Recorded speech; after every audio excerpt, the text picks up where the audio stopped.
Good morning, grade 11. Renaissance Swag Day. Sauerkraut's here today. Say hi. All right. So pretty quick one today.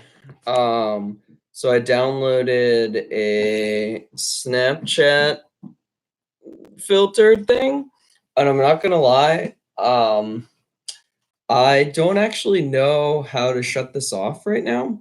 I closed the app out, and I still have toilet paper on my head. Hi, Octavia. Oh, now she has toilet paper on her head.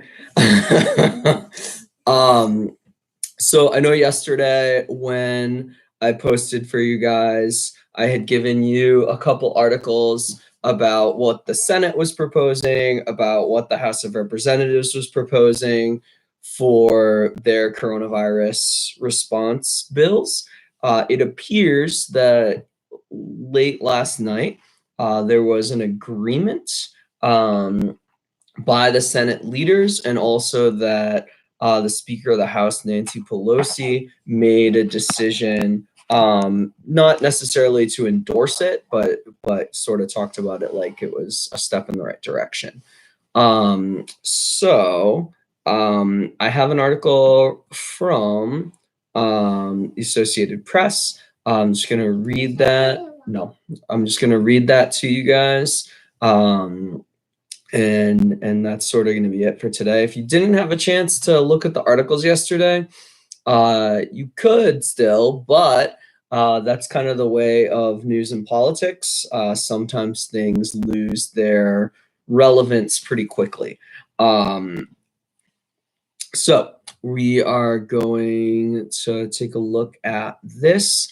Let me post the article on the blog too, so if folks want to be reading along, you can do that. Octavia, what happened to your movie, huh? I want to come home. Okay. What do you need, sauerkraut? Oh, that's sweet of me. Give me 1 second. Thank you. Okay, so I just paste this into blog. Copy that. Come back and pick me up. On a little bit, hun. And then let me just get the article in there for you guys too. And then we can read through it together. Right. Good boy.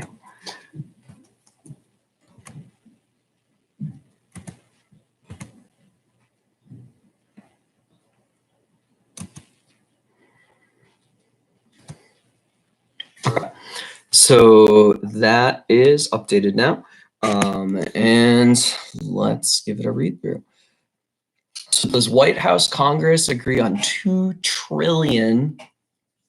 Hopefully we can find a little graphic to see how much money $2 trillion is. But White House and Congress agree on a $2 trillion virus rescue bill.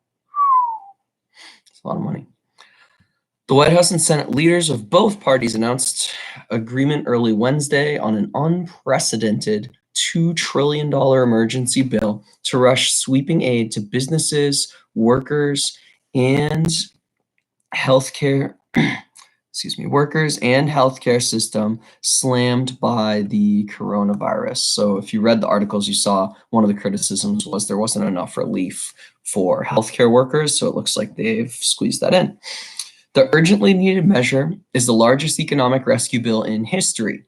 It is intended as a weeks-long or months-long patch for an economy spiraling into recession, or worse, a nation facing a potentially ghastly toll. I presume they mean death toll here. To the American people, we say big help, quick help is on the way. Senate Minority Leader Chuck Schumer, who's a Democrat from New York, said Wednesday morning on CNN. Schumer said he expected approval by Republican-led Senate later in the day. So that would leave the final congressional approval up to the Democratic-controlled House. In a written statement, Speaker Nancy Pelosi, Democrat from California, said the bipartisan agreement takes us a long way down the road in meeting the needs of the American people, but she stopped short of fully endorsing it. House Democrats will now review the final provisions and legislative text of the agreement to determine a course of action, she said. House members are scattered around the country, and the timetable for votes in that chamber are unclear. So they've talked about this a little bit, but as it stands, representatives have to be physically present in order to cast their vote. I have read some articles kind of suggesting that be something that they suspend for now so that folks can vote remotely. Whether that happens or not, we'll see.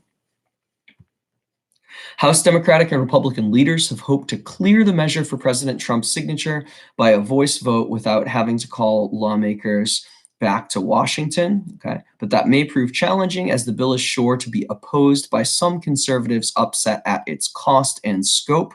Ardent liberals are restless as well. So basically, they're making the argument that for folks on the far right of the political spectrum who don't want to spend a lot of money, $2 trillion is an incredible amount of money. And folks on the far left will look at it and say that they're not doing enough to address the needs of the American people. So likely the left wanting to have it be larger or maybe more focused on people rather than corporations, or more focused on people than corporations, whereas the far right would want it to be less. Top White House aide Eric Ueland announced the agreement in a Capitol hallway shortly after midnight early Wednesday, capping days of often intense haggling and mounting pressure. Some final pieces of the agreement need to be finalized in detailed legislative language. The sprawling 500-page plus measure, when you guys complain about writing papers that are like 2 pages, try being an aide for a member of Congress. So the sprawling 500-page plus measure is the third coronavirus response bill produced by Congress and by far the largest, building on earlier efforts focused on vaccines and emergency response, sick and family medical leave for workers, and food aid. It would give direct payments to most Americans, expand unemployment benefits, and provide a $367 billion program for small businesses to help making payroll while workers are forced to stay home. Okay, so helping businesses pay their workers. One of the last issues to close concerned $500 billion for guaranteed subsidized loans to larger industries, including a fight over how generous to be with the airlines. Hospitals would get significant help as well. So if you guys have been watching, one of the big conflicts has been, do we bail out the airlines? Do we not bail out the airlines? How much money do we give the airlines? Do we give the airlines money with strings attached? So yes, we will give you this money if you do X, Y, and Z. The article might go more into that. So after days of intense discussion, the Senate has reached a bipartisan agreement. So both parties agreed on a historic relief package for this pandemic, said Majority Leader Mitch McConnell, Republican from Kentucky, a key negotiator. It will rush new resources onto the front lines of our nation's healthcare fight, and it will inject trillions of dollars of cash into the economy as fast as possible to help American workers, families, small businesses, and industries make it through this disruption and emerge on the other side ready to soar. 5 days of arduous talks produced the bill, creating tensions among Congress's top leaders, who each took care to tend to party politics as they maneuvered and battled over crafting the legislation. But failure was never an option, which permitted both sides to mark big wins.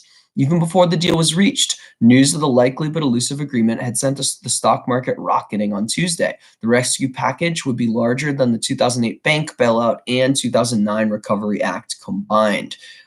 So under President Obama, we went into a recession, and the government spent a lot of money, and they're spending even more now. And that money, even the idea that there might be a agreement reached, made the stock market go up.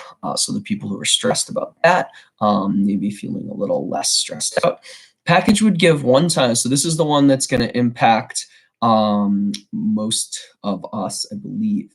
So the package would give one-time direct payments to Americans, $1,200 per adult making up to $75,000 a year, and $2,400 to a married couple making up to $150,000 with $500 payments per child. So hypothetically, That would mean that for me and my wife, so we are a married couple, $2,400. We have one child. So if this passes, I should be getting a check for $2,900.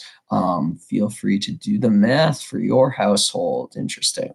A huge cash infusion to hospitals expecting a flood of COVID-19 patients grew during the talks at Schumer's insistence. Republicans pressed for tens of billions of dollars for additional relief to be delivered through the Federal Emergency Management Agency, the lead federal disaster agency. Democrats said the package would help replace the salaries of furloughed workers for 4 months rather than 3 months first proposed. Furloughed workers would get whatever amount a state usually provides for unemployment plus $600 a week add-on, with gig workers like Uber drivers covered for the first time. So this was kind of a big deal. So people who do gig work, like driving for Uber or Lyft, kind of like side hustles, they are still being covered under this. Schumer said businesses controlled by members of Congress and top administration officials, including Trump, his immediate family members, would be ineligible for assistance from receiving loans or investments from the new Treasury programs. The New York Democrat immediately sent out a roster of negotiating wins for transit systems, hospital, and cash-hungry state governments that were cemented after Democrats blocked the measure for votes held Sunday and Monday to maneuver for such. $50 billion to companies that retain their employees on payroll and cover 50% of the workers' paychecks. Companies would also be able to defer a payment of a 6.2% Social Security payroll tax. So that is supporting companies to make sure that they're keeping people on payroll, helping to pay those employees, and then also helping the companies by not making them have to pay the tax that they normally would pay to Social Security. Democrats pointed to gains for hospitals, additional oversight of the huge industry stabilization fund, and money for cash-strapped states. What's the matter, hon?